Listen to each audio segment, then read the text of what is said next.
প্রাচ্যের রানীখ্যাত চট্টগ্রামে মাথা তুলে দাঁড়িয়ে আছে শিল্প, সাহিত্য, সংস্কৃতি ও সৃজনশীল চর্চার অন্যতম প্রাণকেন্দ্র চেরাগী পাহাড়।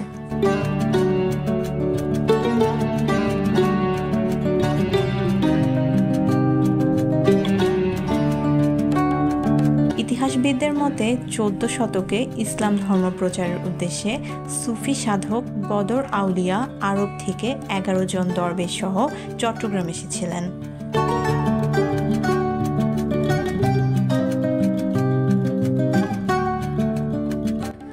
বদর আউলিয়ার ইসলাম প্রচারের সূত্র ধরে চট্টগ্রামকে 12 আউলিয়ার শহর বলা হয়।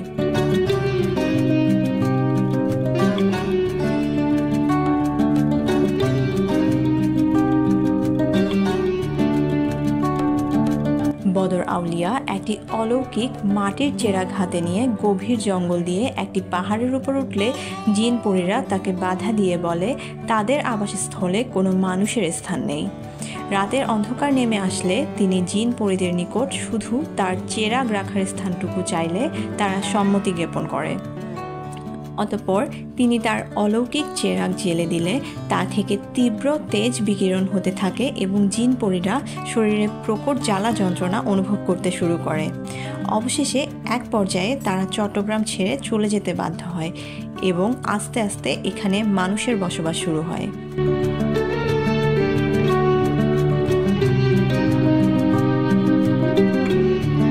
কালের বিবর্তনে ধীরে ধীরে বিলীন হয়ে গেছে সেই পাহাড়। কালক্রমে বিলুপ্ত হয়ে যাওয়া চেরাগী পাহাড় চত্বরটি বর্তমানে চেরাগী মোড় নামে পরিচিত।